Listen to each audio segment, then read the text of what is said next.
Asia Oriental, una región que abarca países como China, Japón, Corea del Sur, Corea del Norte, Mongolia, Taiwán entre otros, es rica en historia y cultura. Este relato explora los eventos, influencias y personajes que han dejado una marca indeleble en esta parte fascinante del mundo. La historia de Asia Oriental se remonta a tiempos prehistóricos, con los primeros asentamientos humanos que datan de miles de años atrás. Se han encontrado evidencias arqueológicas de civilizaciones avanzadas, como la cultura Lianzhu en China y la cultura Jomon en Japón. Estos grupos desarrollaron tecnologías como la cerámica y el cultivo de arroz, que sentaron las bases para futuras civilizaciones complexas. Con el tiempo, Asia Oriental se convirtió en el hogar de algunas de las civilizaciones más influyentes de la historia. En China, la dinastía Xia es considerada la primera, aunque la evidencia arqueológica es limitada. Sin embargo, las sucesivas dinastías, como la San y la Zhou, dejaron una huella más clara. La dinastía Han es notable por expandir las fronteras chinas y establecer la ruta de la seda. Japón, mientras tanto, iba formando su propia identidad a través de periodos como el Yayoi, que introdujo el cultivo del arroz, y el periodo Heian, conocido por su florecimiento cultural y literario, con obras clásicas como El cuento de Genji. Durante estos siglos, Japón desarrolló un sistema feudal con los samuráis como clase guerrera, que jugaría un papel crucial en los siglos siguientes. La península coreana también participó activamente en la historia de Asia Oriental. Los tres reinos de Corea, Goguryeo, Baekje y Silla, existieron desde el comienzo del siglo I a.C. hasta el siglo VII después de Cristo. Finalmente, el reino de Silla unificó la península, marcando el inicio de un periodo de paz y prosperidad cultural. En el siglo XIII, el imperio mongol emergió centrado en la figura de Genghis Khan, cuyo vasto imperio se extendió hasta Oriente Medio y Europa, incluyendo gran parte de China, cimentando su legado como el imperio contiguo más grande de la historia. Los mongoles establecieron la dinastía Yuan en China, introduciendo cambios significativos en la administración y el comercio. Con la llegada de los tiempos modernos, el siglo XIX vio cómo Asia Oriental enfrentaba la amenaza de la colonización. Las guerras del opio en China y la apertura de Japón bajo el Comodoro Perry, llevó a grandes cambios internos en ambos países, resultando en la reforma Meiji en Japón y la caída de la última dinastía china, los Qin, en el siglo XX. El siglo XX estuvo marcado por la guerra y la revolución. La Segunda Guerra Mundial dejó cicatrices profundas, seguida por el auge de las dos Coreas, la separación de Taiwán de China continental, y la Guerra Fría. Cada uno de estos eventos formaron la región como la conocemos hoy. Finalmente, Asia Oriental en el siglo XXI es un testimonio de resiliencia y avance. A pesar de los conflictos históricos, sus naciones han logrado transformarse en economías avanzadas, manteniendo ricas tradiciones culturales que continúan influyendo al mundo entero. Las historias que han tejido su camino a través de generaciones han dado forma a una región que sigue siendo una estrella brillante en el firmamento global. En definitiva, la historia de Asia Oriental es un vasto tapiz de cultura, guerra, progreso y humanidad compartida que sigue tejiéndose hasta el día de hoy. En una época lejana, en el vasto paisaje del este de Asia, dos culturas emergían simultáneamente, creando riquezas que el mundo contemporáneo apenas comenzaba a descubrir con su verdadero esplendor, la cultura Lianzhu en China y la cultura Jomon en Japón.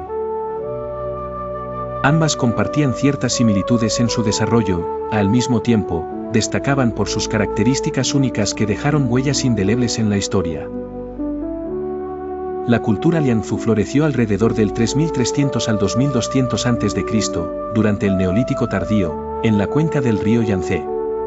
Era una civilización avanzada que poseía sofisticadas técnicas de irrigación y agricultura. En el corazón de su sociedad, los habitantes de Lianzhu vieron surgir enormes ciudades prehistóricas con complejos sistemas hidráulicos, lo cual era sorprendente para su época. Se caracterizaban principalmente por su extraordinaria habilidad en la elaboración de jade. El jade no simplemente representaba riqueza para la cultura Lianzhu, sino que también tenía connotaciones espirituales profundas. creían que el jade podía conectar al mundo de los vivos con el más allá, y como resultado, muchos de los objetos de jade encontrados en sus tumbas eran estilizados con figuras divinas y animales fantásticos. Por otro lado, la cultura Jomon se desarrolló en Japón entre los años 14.000 y 300 a.C. Era un grupo de sociedades prehistóricas que se extendían por todo el archipiélago japonés. Los pueblos Jomon eran cazadores-recolectores, pero también cultivaban algunos productos agrícolas como el mijo y taro. Sus aldeas eran conocidas por sus casas semisubterráneas y una vasta habilidad artesanal, especialmente en cerámica. La cerámica Jomon es a menudo considerada la más antigua del mundo, con un enfoque en decoraciones en forma de cuerda, de donde deriva su nombre, Jomon, que significa patrón de cuerda. Estas piezas eran cruciales para rituales y ceremonias comunitarias. Tal cerámica no solo reflejaba las capacidades artesanales de sus creadores, sino también una riqueza cultural colectiva que enfatizaba la importancia de la sociedad y la naturaleza. A pesar de las diferencias, ambas culturas destacaban por sus conexiones profundas con lo espiritual. La Liangzhu, con sus elaborados jades, y la Jomon, con su cerámica decorada, revelaban un entendimiento certero de la importancia del mundo natural en la vida cotidiana y trascendental. Ambas culturas dejaron un legado que los arqueólogos y estudiosos continúan explorando con entusiasmo. Eventualmente, la cultura Liangzhu sucumbió ante el cambio climático y las inundaciones que alteraron permanentemente su tierra, mientras que la cultura Jomon evolucionó, dando paso a nuevos desarrollos que liderarían hacia la clásica cultura japonesa. La dinastía Xia es más que un simple capítulo en la rica historia de China, es el comienzo de una narración repleta de mitos y descubrimientos arqueológicos que continúan desafiando las percepciones tradicionales. La leyenda cuenta que los Xia fueron la primera dinastía de China, establecida por el legendario Yu el Grande alrededor del año 2070 a.C., después de controlar las devastadoras inundaciones del río Amarillo. Yu es ampliamente reconocido por instituir el sistema de sucesión hereditaria que caracterizó a las posteriores dinastías chinas. Sin embargo, el relato de los Xia estaba velado en el misterio porque por mucho tiempo la evidencia arqueológica escaseaba. Se decía que la dinastía Xia duró aproximadamente 500 años, superando desafíos y administrando un territorio que experimentó crecimiento económico y avances tecnológicos. En su apogeo, los Xia habrían expandido su influencia a lo largo del valle del río Amarillo, una región considerada como el corazón del desarrollo inicial de la civilización china. Las historias sobre los Xia hablan de una sociedad jerárquica con un fuerte sistema político centralizado. Los gobernantes Xia supuestamente construyeron ciudades amuralladas y desarrollaron prácticas agrícolas avanzadas que fomentaron el desarrollo socioeconómico. La legendaria figura de Yu el Grande sigue siendo una fuente de orgullo nacional, simbolizando el ingenio y la fuerza, especialmente al enfrentar las adversidades naturales y humanas. Durante mucho tiempo, los Xia fueron considerados más mito que realidad debido a la falta de registros escritos contemporáneos y evidencia arqueológica. Esto comenzó a cambiar a mediados del siglo XX, cuando excavaciones cerca de Liuzhou, en la actual provincia de Henan, desenterraron restos de una ciudad que algunos arqueólogos creen pertenecen a la capital Xia. Aunque la interpretación de estos hallazgos sigue siendo objeto de debate dentro de la comunidad académica. Las excavaciones han revelado artefactos que podrían indicar la existencia de un sistema de escritura primitivo, aunque es improbable que se haya desarrollado completamente durante la época Xia. Además, se han encontrado objetos de jade, cerámica fina y bronce, sugerentes de una cultura material avanzada y posiblemente con una interacción comercial significativa. Los estudios sobre los Xia siguen siendo esenciales para entender las raíces del Imperio chino y el desarrollo de su civilización. Aunque la falta de pruebas concretas sobre varios aspectos de los Xia todavía alimenta el debate académico, la fascinación por cómo estos primeros pobladores pudieron haber influido en el futuro de las dinastías posteriores sigue siendo inmensa. Las dinastías Shang y Zhou son dos de las primeras dinastías chinas cuyo legado resuena hasta hoy. Cada una desempeñó un papel fundamental en la configuración de la civilización china, contribuyendo a su evolución política, social y cultural. La historia de la dinastía Shang comienza alrededor del 1600 a.C. En esta época, los Shang establecieron su dominio sobre una extensa región del norte de China. Fueron pioneros en la escritura y dejaron numerosos registros en forma de inscripciones en huesos oraculares y bronces. Estos registros ofrecen una ventana a su sistema de gobierno, creencias religiosas y prácticas sociales. Los Shang eran conocidos por sus habilidades en la fundición de bronce, lo que les permitió crear herramientas, armas y artefactos con una precisión y detalle impresionantes. La élite gobernante utilizaba estos objetos no solo como símbolos de su poder, sino también como ofrendas rituales a sus ancestros y deidades. Un aspecto crucial de su sociedad era su estructuración jerárquica, con un claro énfasis en lo religioso. Se creía que el rey Shang servía como un intermediario entre los dioses y los hombres, proceso que se reflejaba en su autoridad política y espiritual. El final de la dinastía Shang llegó alrededor del 1046 a.C., con la conquista por parte de los Zhou. Los Zhou introdujeron importantes cambios que delinearon el comienzo de una nueva etapa de desarrollo en China, conocida como la dinastía Zhou. La dinastía Zhou se dividió en dos periodos: Zhou occidental, 1046 a 771 AC, y Zhou oriental, 770 a 256 AC. El Zhou occidental fue una era de estabilidad, donde los Zhou consolidaron su poder a través de un sistema feudal que permitía descentralizar el gobierno y asignar tierras a vasallos leales. Esta estructura política proporcionó a los Zhou la flexibilidad necesaria para controlar un vasto territorio con diversos pueblos bajo su dominio. El concepto del mandato del cielo fue introducido durante el reinado de los Zhou. Este mandato sostenía que el gobernante de China era elegido por los cielos, siempre que cumpliera con normas morales y éticas. Los Zhou utilizaban este principio para legitimar su autoridad y justificar el derrocamiento de la dinastía Shang, argumentando que los Shang habían perdido el favor divino. A medida que el tiempo avanzó hacia el periodo Zhou oriental, grandes retos surgieron. La descentralización del poder hizo que los estados feudales obtuvieran mayor autonomía y, eventualmente, se enfrentaran entre sí, lo que culminó en el periodo de los reinos combatientes. Este tiempo turbulento fue marcado por la guerra constante entre estados hasta la eventual unificación de China bajo la dinastía Yin.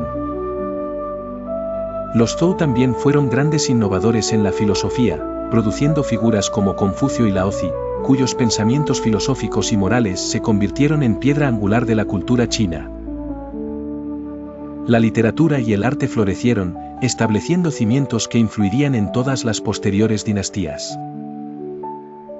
Juntos, los Shang y Zhou dejaron una impronta indeleble que define la historia antigua de China.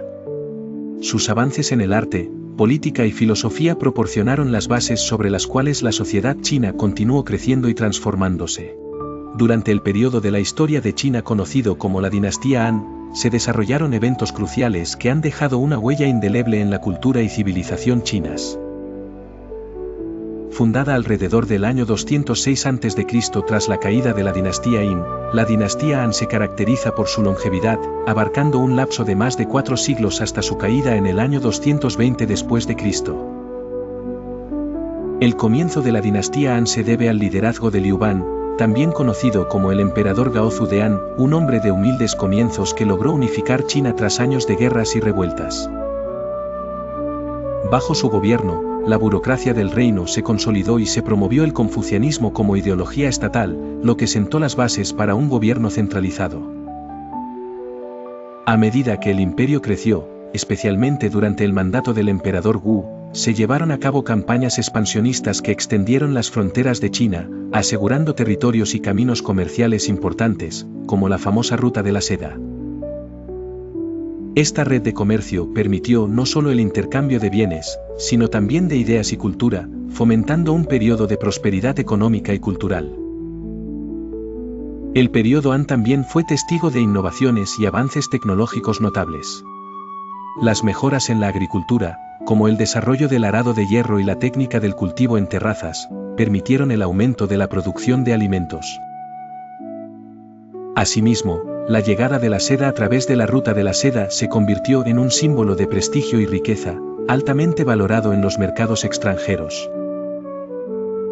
Socialmente, la estructura de clases durante la dinastía Han estaba estrictamente definida, con la familia imperial y los funcionarios burocráticos en la cúspide de la jerarquía social.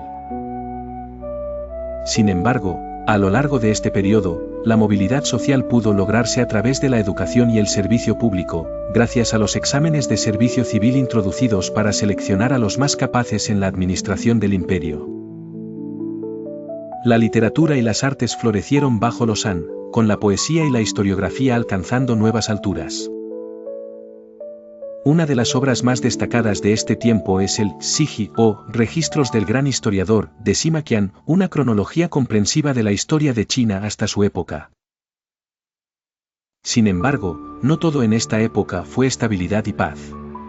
La dinastía Han sufrió desafíos internos como la corrupción burocrática, las luchas por el poder entre las diferentes facciones de la corte y las rebeliones campesinas. Estos conflictos, sumados a la presión ejercida por las tribus nómadas en las fronteras, eventualmente llevaron al debilitamiento del poder central. Con la caída de la dinastía Han en el año 220 después de Cristo, China entró en un periodo de fragmentación conocido como los Tres Reinos. No obstante, la influencia de los Han perduró a través de los siglos, convirtiéndose en un modelo de gobierno y cultura apreciado e imitado por dinastías posteriores. El periodo Yayoi comenzó alrededor del año 300 a.C. y se extendió hasta el año 300 después de Cristo y marcó un cambio fundamental en la sociedad japonesa. Este periodo se caracterizó por la introducción de métodos avanzados de cultivo de arroz en campos de regadío, lo que transformó la agricultura japonesa y permitió el desarrollo de sociedades más complejas. A medida que la producción agrícola aumentaba, se empezaron a formar comunidades más grandes y organizadas. Los Yayoi, quienes le dieron el nombre a este periodo, eran un pueblo que emigró desde la península coreana. Trajeron consigo nuevas tecnologías, como el uso de bronce y hierro, lo que marcó una diferencia crucial con el periodo anterior, Joseon, que se caracterizaba por el uso de herramientas de piedra. Este cambio tecnológico permitió el desarrollo de nuevas estructuras sociales centradas en el poder económico y político. A medida que avanzaba el periodo, los poblados se consolidaban en pequeños estados feudales, lo que dio inicio a las primeras formas de organización política en Japón.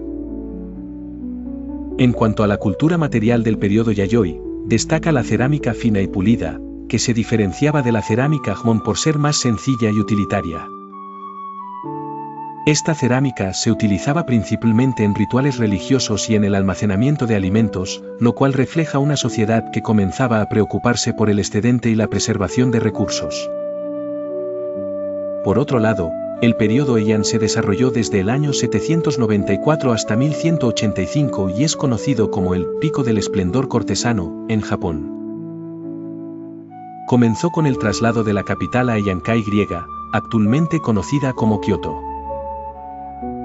Este cambio marcó el principio de una era de paz y estabilidad política bajo el dominio del clan Fujiwara, quienes ejercieron un poder casi absoluto a través de matrimonios estratégicos con la familia imperial.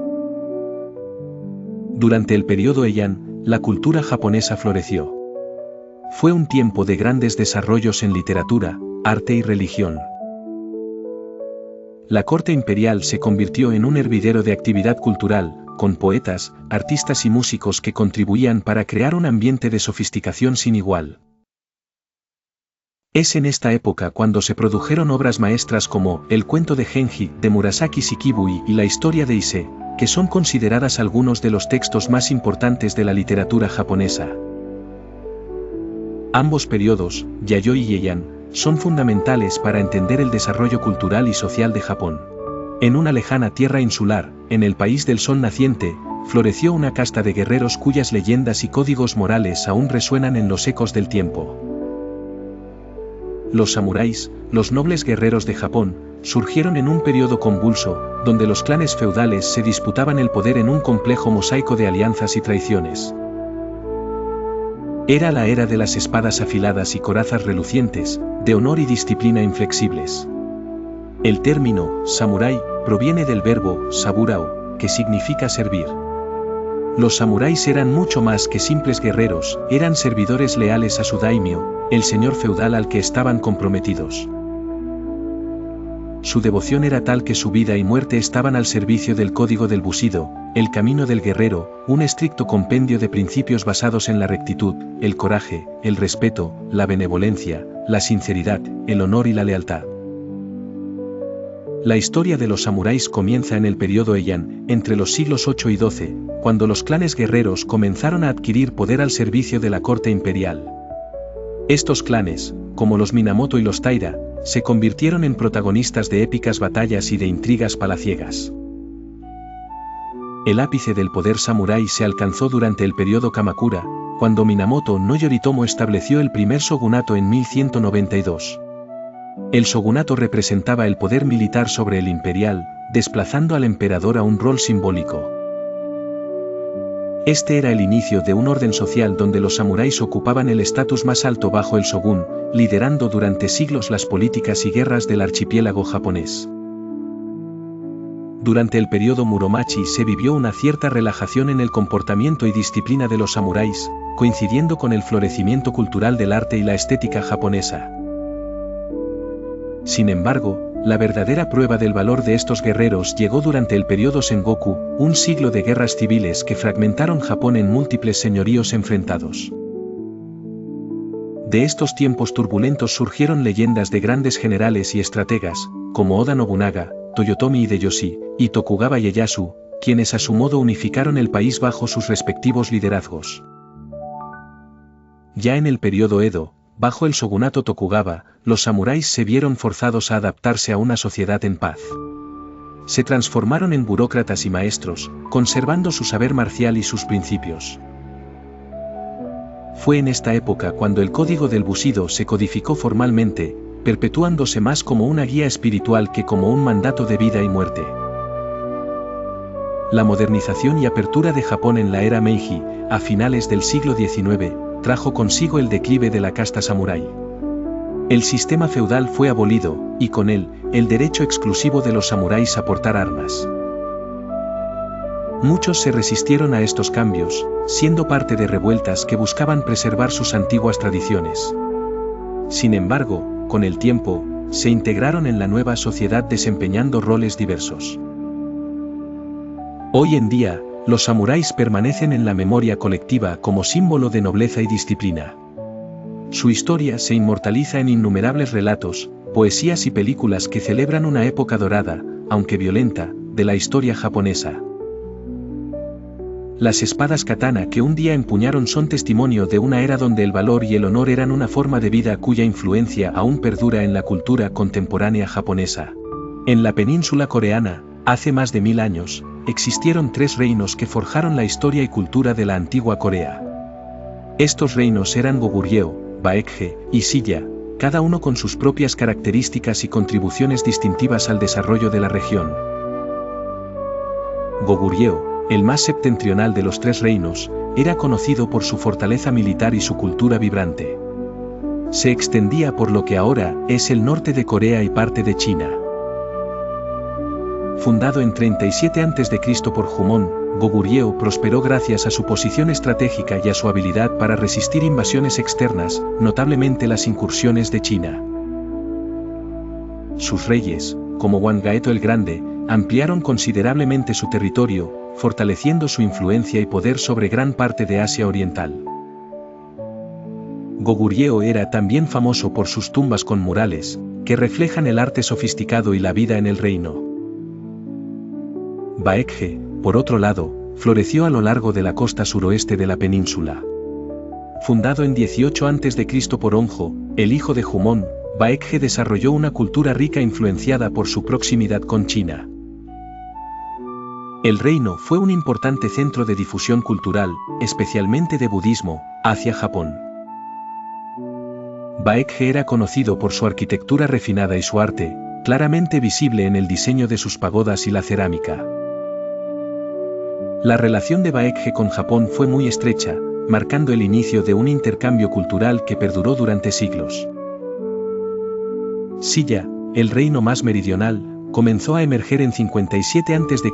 y eventualmente se convertiría en el más poderoso de los tres reinos. A través de alianzas y estrategias diplomáticas, Silla logró conquistar finalmente Goguryeo y Baekje, unificando la península bajo su dominio en el siglo VII. Silla es conocido por su excelencia en los campos de la artesanía y la ciencia, ejemplificado por el famoso observatorio Cheomseongdae y las extraordinarias coronas de Silla, hechas de oro y jade. Durante el periodo de Silla unificado, el budismo floreció enormemente, y la cultura desarrollada en este reino sentó las bases para muchas de las tradiciones coreanas que perduran hasta la fecha.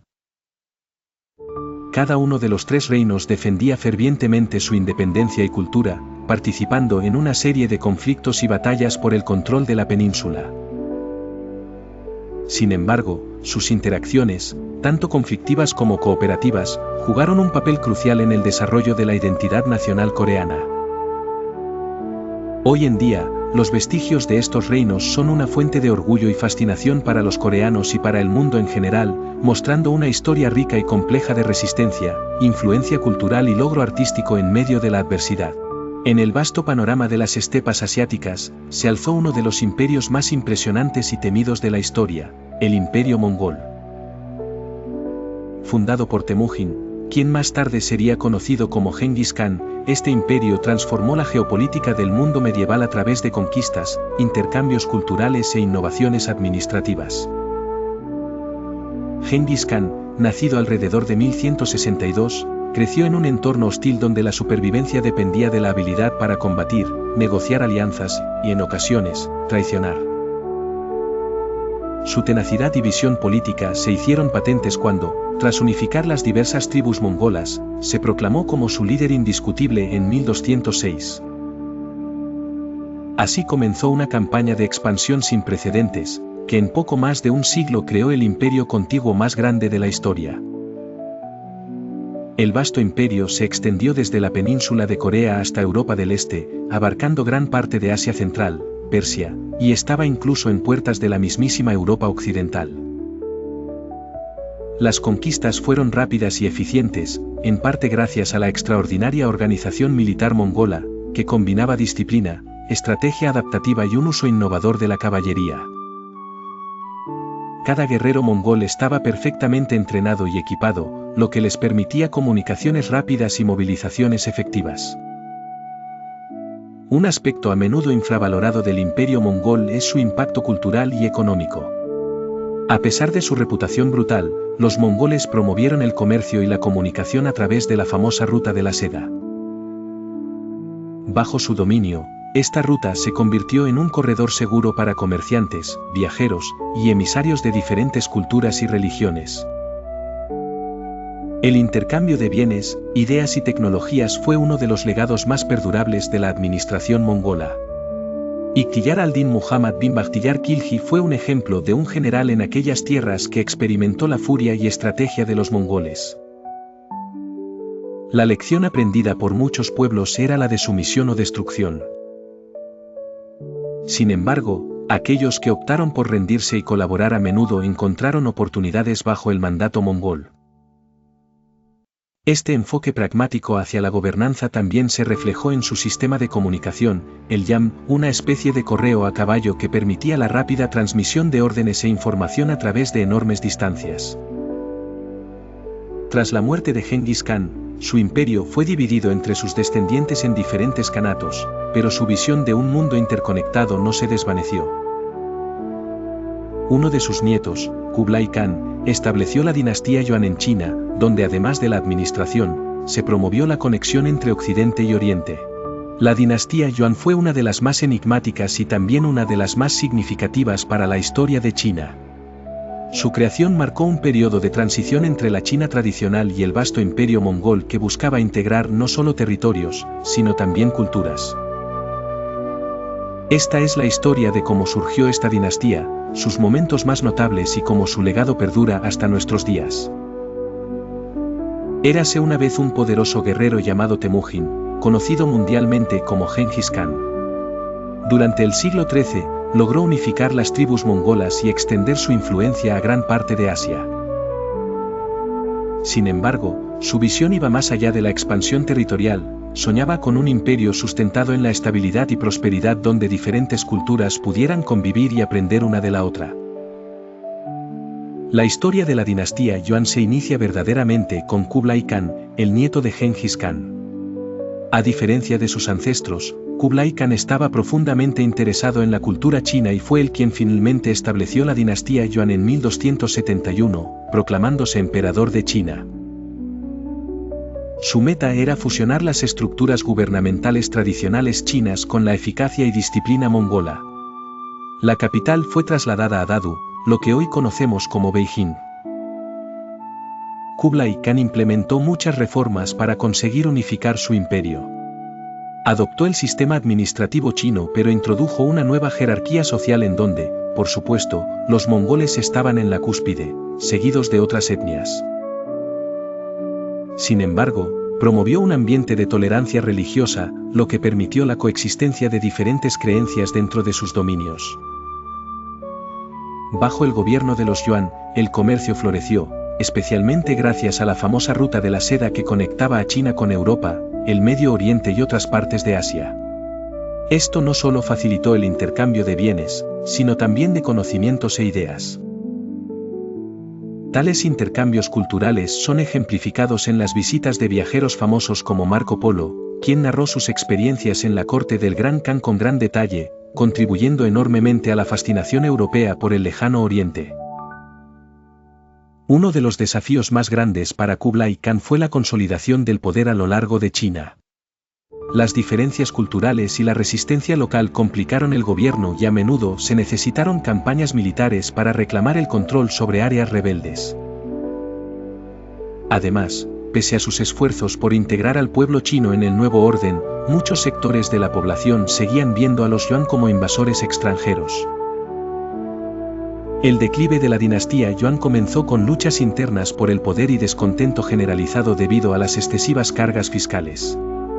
Las catástrofes naturales, una mala gestión económica y las revueltas locales precipitaron la caída del poderío Yuan. Finalmente, en 1368, las fuerzas rebeldes de la dinastía Ming tomaron la capital, marcando el fin del dominio Yuan y el inicio de una nueva era para China. A pesar de su caída, el legado de la dinastía Yuan es evidente en muchos aspectos. La integración de diferentes sistemas culturales y las reformas administrativas sentaron bases importantes para un futuro próspero. Mientras que el flujo de ideas a través de la ruta de la seda influyó en el desarrollo de muchas civilizaciones más allá de las fronteras de China. En el siglo XIX, Asia Oriental se encontraba en un proceso de transformación profundo, moldeado por influencias internas y externas. El telón de fondo de esta narrativa incluye a China, Japón y Corea, cada uno con su historia intrincada y desafíos únicos. China, bajo la dinastía Qing, se encontraba en una encrucijada. El país, que había mantenido un sistema imperial consolidado durante siglos, comenzó a sentir la presión de las potencias occidentales. Las guerras del opio, iniciadas por el Reino Unido en 1839, fueron un punto de quiebre significativo. Estas guerras dieron lugar a la pérdida de Hong Kong y a la firma de varios tratados desiguales, los cuales erosionaron la soberanía china y expusieron su debilidad ante el surgimiento del colonialismo occidental. En paralelo, el Taiping-Tianguo, un movimiento de carácter religioso y social, se levantó en 1850 liderado por Hong Xiuquan, inspirando a millones en búsqueda de una sociedad más equitativa. Sin embargo, este levantamiento resultó en una de las guerras civiles más sangrientas de la historia, la cual dejó al país agotado y fragmentado. Por otro lado, Japón vivía un momento de renovación radical. Con el final del aislamiento impuesto durante siglos bajo el shogunato Tokugawa, el país se abrió al mundo exterior con la llegada del comodoro Matthew Perry en 1853. Este contacto forzado con Occidente inspiró la restauración Meiji a partir de 1868, una época de modernización acelerada. Japón adoptó tecnologías occidentales, reformó sus estructuras gubernamentales y rápidamente se transformó de un país feudal a una potencia industrial y militar emergente en Asia. Corea, mientras tanto, estaba en una posición compleja debido a su ubicación geopolítica. Conocida como el Reino Ermitaño, Corea intentaba mantener su independencia mientras lidiaba con la presión de sus poderosos vecinos. Al final del siglo XIX, Corea se convirtió en un campo de batalla para las influencias de China, Japón y Rusia, siendo finalmente anexada por Japón en 1910 después de varios conflictos internos y externos. La narrativa del siglo XIX en Asia Oriental está impregnada de temas sobre el choque de culturas, resistencia, modernización y transformación. Ecos de la modernidad, Asia Oriental en el siglo XX. En el bullicioso amanecer del siglo XX, Asia Oriental surge como un mosaico de culturas en plena transformación. Los ecos de la modernización empiezan a retumbar desde Tokio hasta Beijing, mientras naciones enteras enfrentan la tensión entre lo tradicional y las fuerzas emergentes de cambio. En Japón, el fin del periodo Meiji trae consigo una era de reformas que no solo redefine el paisaje político y económico, sino que también marca la apertura del país al mundo occidental. Yukiko, una joven de espíritu indomable, observa cómo mientras la capital de Tokio embellece sus calles con luces eléctricas e innovaciones tecnológicas, su pueblo natal, anclado en las costumbres agrícolas, apenas empieza a aceptar lo que los tiempos modernos les ofrecen. Al otro lado del mar de Japón, en China, Yuao, un joven estudiante de Hangzhou, presencia cómo su país enfrenta la marea de cambio más drástica. Con la caída de la dinastía Qing y el nacimiento de la República de China en 1912, el viejo orden dinástico se desmorona y un nuevo mosaico político intenta instaurarse. Yuao, inspirado por el nacionalismo emergente, lucha por encontrar su voz en un país que se debate entre la promesa de un futuro republicano y la sombra del imperialismo extranjero. Mientras tanto, en Corea, dividida bajo la égida del Japón colonial desde 1910, Min-jun, un periodista en Seúl, captura con su pluma los sueños y las frustraciones de su pueblo.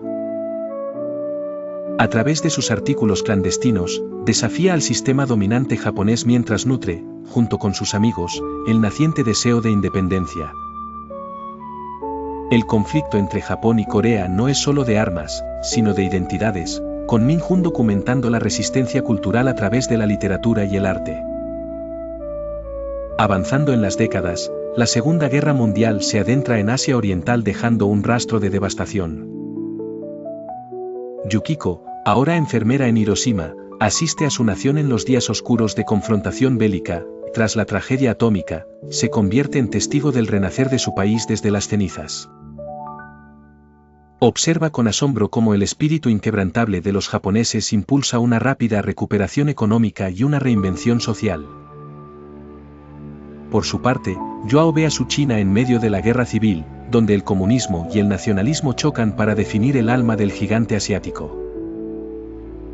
Con la victoria de los comunistas en 1949, se embarca en un peregrinaje personal para entender qué significa ser chino bajo un gobierno nuevo, mientras sus ideales personales son puestos a prueba por la propaganda y las reformas radicales de Mao Zedong. En Corea, el fin de la ocupación japonesa en 1945 desemboca en la partición de la península.